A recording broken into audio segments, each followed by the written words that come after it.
Luc, chapitre 20. Un de ces jours-là, Jésus enseignait le peuple dans le temple et annonçait la bonne nouvelle.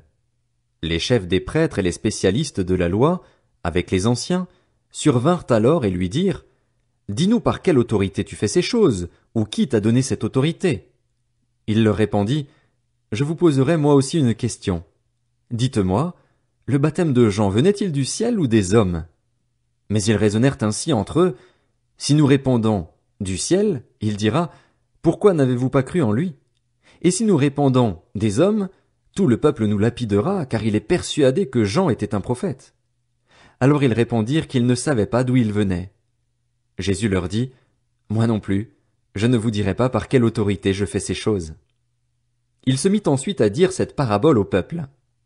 Un homme planta une vigne. La loi a des vignerons et quitta pour longtemps le pays. Le moment venu, il envoya un serviteur vers les vignerons pour qu'il lui donne sa part de récolte de la vigne.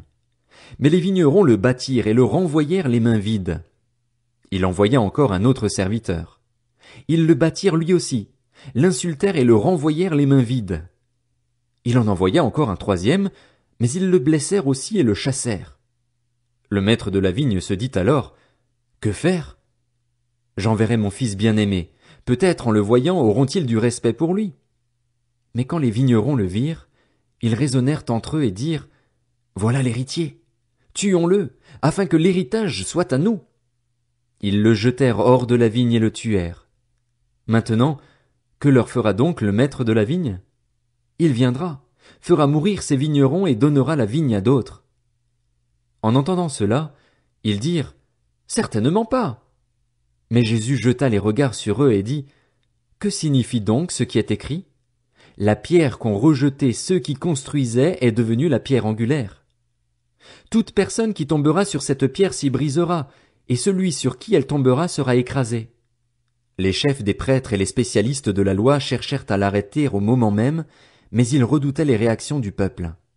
Ils avaient compris que c'était pour eux que Jésus avait dit cette parabole. Ils se mirent à observer Jésus, et ils envoyèrent des hommes qui faisaient semblant d'être des justes pour le prendre au piège de ses propres paroles, afin de le livrer au pouvoir et à l'autorité du gouverneur. Ils lui posèrent cette question: Maître, nous savons que tu parles et enseignes avec droiture et que tu ne tiens pas compte de l'apparence, mais que tu enseignes le chemin de Dieu en toute vérité. Nous est-il permis, ou non, de payer l'impôt à l'empereur? Jésus discerna leur ruse et leur répondit: Pourquoi me tendez-vous un piège? Montrez-moi une pièce de monnaie. De qui porte-t-elle l'effigie et l'inscription? De l'empereur, répondirent-ils. Alors il leur dit: Rendez donc à l'empereur ce qui est à l'empereur et à Dieu ce qui est à Dieu. Ils ne purent pas le prendre en défaut dans ce qu'il disait devant le peuple. Étonnés de sa réponse, ils gardèrent le silence. Quelques-uns des Sadducéens, qui disent qu'il n'y a pas de résurrection, s'approchèrent et posèrent à Jésus cette question: Maître, voici ce que Moïse nous a prescrit. Si un homme marié meurt sans avoir d'enfant, son frère épousera la veuve et donnera une descendance à son frère. Or, il y avait 7 frères.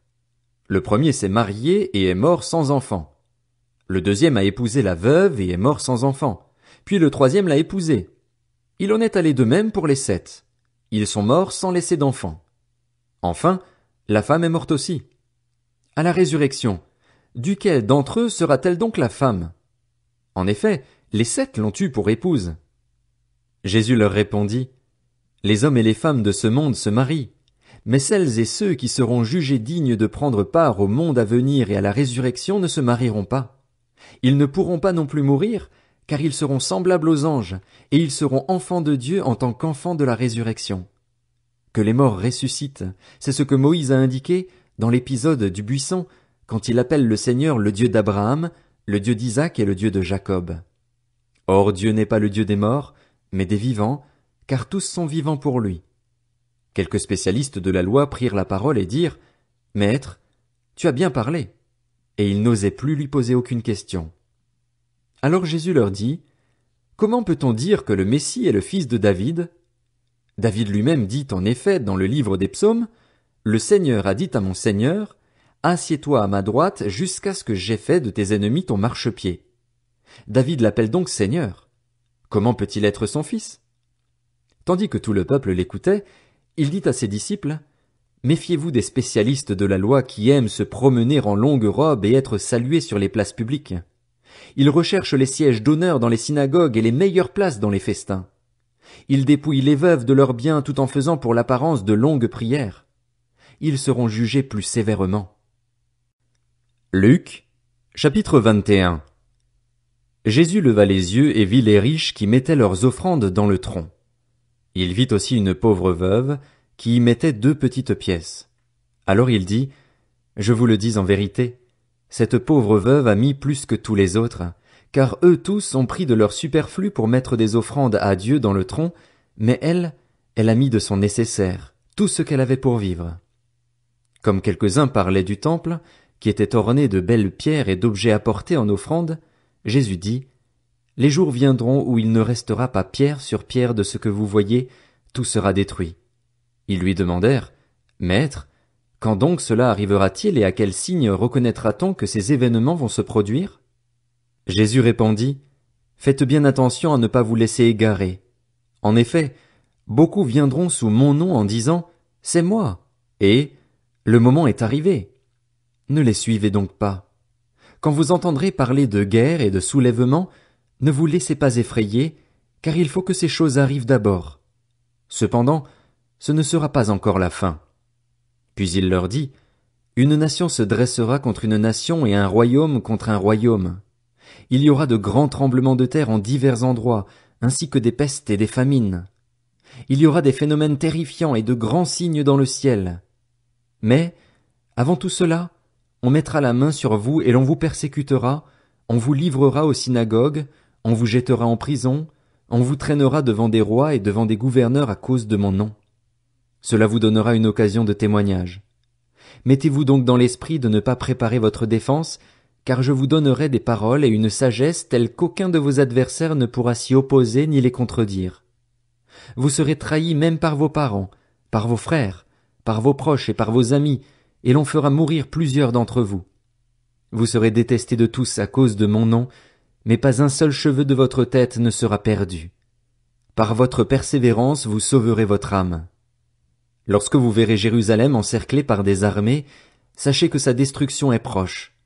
Alors, que ceux qui seront en Judée s'enfuient dans les montagnes, que ceux qui seront à l'intérieur de Jérusalem en sortent, et que ceux qui seront dans les champs n'entrent pas dans la ville, car ce seront des jours de vengeance, où s'accomplira tout ce qui est écrit. Malheur aux femmes qui seront enceintes et à celles qui allaiteront durant ces jours-là, car il y aura une grande détresse dans le pays et de la colère contre ce peuple. Ils tomberont sous le tranchant de l'épée, ils seront emmenés prisonniers dans toutes les nations et Jérusalem sera piétinée par des non-juifs jusqu'à ce que la période accordée aux nations prenne fin. Il y aura des signes dans le soleil, dans la lune et dans les étoiles. Et sur la terre, les nations seront dans l'angoisse, épouvantées par le bruit de la mer et des vagues. Des hommes rendront l'âme de terreur dans l'attente de ce qui surviendra sur la terre, car les puissances célestes seront ébranlées. Alors on verra le Fils de l'homme venir sur une nuée avec beaucoup de puissance et de gloire. Quand ces événements commenceront à se produire, redressez-vous et relevez la tête, parce que votre délivrance est proche. Puis il leur dit une parabole. Regardez le figuier et tous les autres arbres. Dès qu'ils bourgeonnent, vous savez de vous-même que déjà l'été est proche. De même, quand vous verrez ces choses arriver, sachez que le royaume de Dieu est proche. Je vous le dis en vérité, cette génération ne passera pas avant que tout cela n'arrive. Le ciel et la terre disparaîtront, mais mes paroles ne disparaîtront pas. Faites bien attention à vous-même, de peur que votre cœur ne devienne insensible, au milieu des excès du manger et du boire et des soucis de la vie, et que ce jour ne fonde sur vous à l'improviste. En effet, il s'abattra comme un piège sur tous les habitants de la terre. Restez donc en éveil, priez en tout temps, afin d'avoir la force d'échapper à tous ces événements à venir et de vous présenter debout devant le Fils de l'homme. Pendant la journée, Jésus enseignait dans le temple, et il allait passer la nuit à la colline appelée Mont des Oliviers. Tout le peuple se rendait dès le matin vers lui dans le temple pour l'écouter. Luc, chapitre 22. La fête des pains sans levain, appelée la Pâque, approchait. Les chefs des prêtres et les spécialistes de la loi cherchaient les moyens de faire mourir Jésus, car ils redoutaient les réactions du peuple. Or Satan entra dans Judas, surnommé l'Iscariote, qui faisait partie des 12, et Judas alla s'entendre avec les chefs des prêtres et les chefs des gardes sur la manière de le leur livrer. Ils s'en réjouirent et convinrent de lui donner de l'argent. Judas accepta et se mit à chercher une occasion favorable pour leur livrer Jésus à l'insu de la foule. Le jour des pains sans levain où l'on devait sacrifier l'agneau pascal arriva. Jésus envoya Pierre et Jean en leur disant « Allez nous préparer la Pâque, afin que nous la mangions. » Ils lui dirent « Où veux-tu que nous la préparions ?»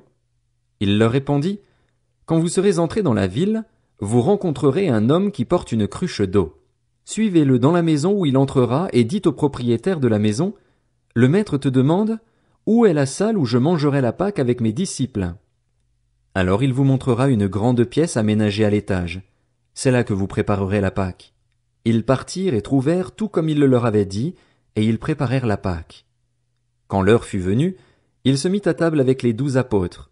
Il leur dit « J'ai vivement désiré manger cette Pâque avec vous avant de souffrir, car, je vous le dis, je ne la mangerai plus jusqu'à ce qu'elle soit accomplie dans le royaume de Dieu. » Puis il prit une coupe, remercia Dieu et dit « Prenez cette coupe et partagez-la entre vous, car, je vous le dis, désormais je ne boirai plus du fruit de la vigne jusqu'à ce que le royaume de Dieu soit venu. » Ensuite il prit du pain et, après avoir remercié Dieu, il le rompit et le leur donna en disant « Ceci est mon corps qui est donné pour vous. Faites ceci en souvenir de moi. » Après le souper il prit de même la coupe et la leur donna en disant « Cette coupe est la nouvelle alliance en mon sang qui est versée pour vous. Cependant celui qui me trahit est avec moi à cette table. Le Fils de l'homme s'en va conformément à ce qui a été fixé, mais malheur à l'homme par qui il les trahit. » Ils commencèrent à se demander les uns aux autres lequel d'entre eux ferait cela. Il y eut aussi une rivalité entre les disciples pour déterminer qui devait être considéré comme le plus grand parmi eux. Jésus leur dit « Les rois des nations dominent sur leur peuple et ceux qui exercent le pouvoir se font appeler bienfaiteurs. Que cela ne soit pas votre cas, mais que le plus grand parmi vous soit comme le plus jeune, et celui qui commande comme celui qui sert. En effet, qui est le plus grand? Celui qui est à table ou celui qui sert? N'est-ce pas celui qui est à table? Et moi, cependant, je suis au milieu de vous comme celui qui sert. Vous, vous êtes ceux qui avez persévéré avec moi dans mes épreuves. C'est pourquoi je dispose du royaume en votre faveur, comme mon Père en a disposé en ma faveur. Ainsi, vous mangerez et boirez à ma table dans mon royaume et vous serez assis sur des trônes pour juger les 12 tribus d'Israël. Le Seigneur dit, Simon, Simon, Satan vous a réclamé pour vous passer au crible comme le blé. Mais moi, j'ai prié pour toi, afin que ta foi ne disparaisse pas. Et toi, quand tu seras revenu à moi, affermis tes frères. Seigneur, lui dit Pierre, je suis prêt à aller en prison avec toi, et même jusqu'à la mort. Jésus dit, Pierre, je te le dis, le coq ne chantera pas aujourd'hui avant que tu n'aies 3 fois nié me connaître. Il leur dit encore, quand je vous ai envoyé sans bourse, ni sac, ni sandales, avez-vous manqué de quelque chose? Ils répondirent, de rien. Il leur dit, maintenant, au contraire, que celui qui a une bourse la prenne, que celui qui a un sac le prenne également, et que celui qui n'a pas d'épée vende son vêtement et en achète une. En effet, je vous le dis, il faut que s'accomplisse encore dans ma personne ce texte de l'Écriture, il a été compté parmi les criminels. Et ce qui me concerne est sur le point de se réaliser. Ils dirent, Seigneur, voici 2 épées. Il leur dit, cela suffit. Il sortit et se rendit comme d'habitude au mont des Oliviers. Ses disciples le suivirent. Lorsqu'il fut arrivé à cet endroit, il leur dit, priez pour ne pas céder à la tentation. Puis il s'éloigna d'eux à la distance d'environ 1 jet de pierre, se mit à genoux et pria en disant, Père, si tu voulais éloigner de moi cette coupe. Toutefois, que ce ne soit pas ma volonté qui se fasse, mais la tienne. Alors un ange lui apparut du ciel pour le fortifier. Saisi d'angoisse, Jésus priait avec plus d'insistance, et sa sueur devint comme des caillots de sang qui tombaient par terre. Après avoir prié, il se releva et vint vers les disciples, qu'il trouva endormis de tristesse. Alors il leur dit, « Pourquoi dormez-vous? Levez-vous et priez pour ne pas céder à la tentation. » Il parlait encore quand une foule arriva. Celui qui s'appelait Judas, L'un des 12 marchait devant elle. Il s'approcha de Jésus pour l'embrasser. Jésus lui dit, « Judas, c'est par un baiser que tu trahis le Fils de l'homme. » Voyant ce qui allait arriver, ceux qui étaient avec Jésus dirent, « Seigneur, devons-nous frapper avec l'épée ?» Et l'un d'eux frappa le serviteur du grand prêtre et lui emporta l'oreille droite. Mais Jésus prit la parole et dit, « Laissez faire, arrêtez. » Puis il toucha l'oreille de cet homme et le guérit. Jésus dit ensuite aux chefs des prêtres, aux chefs des gardes du temple et aux anciens qui étaient venus pour l'arrêter, « Vous êtes venus comme pour un brigand, avec des épées et des bâtons. J'étais tous les jours avec vous dans le temple et vous n'avez pas mis la main sur moi. Mais c'est maintenant votre heure et celle du pouvoir des ténèbres. » Après avoir arrêté Jésus, ils l'emmenèrent et le conduisirent dans la maison du grand prêtre. Pierre suivait de loin. Ils allumèrent un feu au milieu de la cour et s'assirent ensemble. Pierre s'assit au milieu d'eux. Une servante qui l'avait vu assis devant le feu et l'avait observé dit, « Cet homme aussi était avec lui. » Mais il le renia en disant, « Femme, je ne le connais pas. » Peu après, un autre le vit et dit, « Toi aussi tu fais partie de ces gens-là. » Et Pierre dit à l'homme, « Je n'en fais pas partie. » Environ 1 heure plus tard, un autre insistait, disant, « Certainement cet homme était aussi avec lui, car il est galiléen. » Pierre répondit, « Je ne sais pas de quoi tu parles. » Immédiatement, alors qu'il parlait encore, un coq chanta. Le Seigneur se retourna et regarda Pierre. Pierre se souvint alors de ce que le Seigneur lui avait dit, « Avant que le coq chante aujourd'hui, tu me renieras 3 fois. » Il sortit et pleura amèrement. Les hommes qui gardaient Jésus se moquaient de lui et le frappaient. Ils lui mirent un voile sur le visage et ils l'interrogeaient en disant, « Devine qui t'a frappé !» Et ils proféraient contre lui beaucoup d'autres insultes.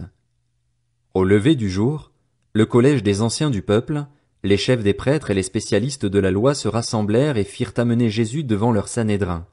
Ils dirent, « Si tu es le Messie, dis-le nous. » Jésus leur répondit, « Si je vous le dis, vous ne le croirez pas, et si je vous interroge, vous ne me répondrez pas et vous ne me relâcherez pas non plus.